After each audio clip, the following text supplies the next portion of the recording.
принципите на правовата държава, защото няма справедлив баланс между обществения интерес и правата на собственика.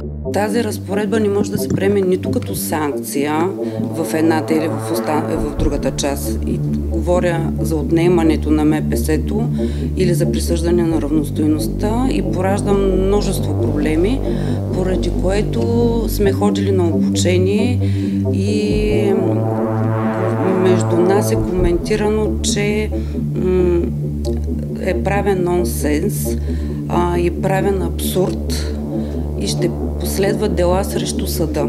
В тази връзка магистратът е отправила искане до Конституционния съд за произнасяне по едно от делата. Самите престъпления не са тежки по смисъла на закона. Законодателят е предвидил лишаване от свобода, глоба и лишаване от право да управлява моторно превозно средство. Наред с тези три наказания, алинея 5 вече привнася един вид квази санкция, конфискация, която реално не е конфискация, тъй като това не е средство, а е предмет на престъплението. Отделно, ако не е собственост на деца, предвижда присъждане на равностойност.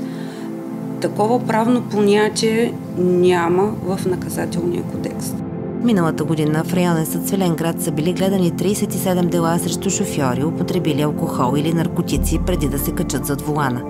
По-голяма част от тях са завършили със споразумение, като хората са били съгласни или да се отнеме моторното превозно средство, или да им се присъди левовата му равностойност. Голямата си част дейците са предимно водачи на трудов договор. Тогава МПС-то е собственост на фирма и стойността е огромна.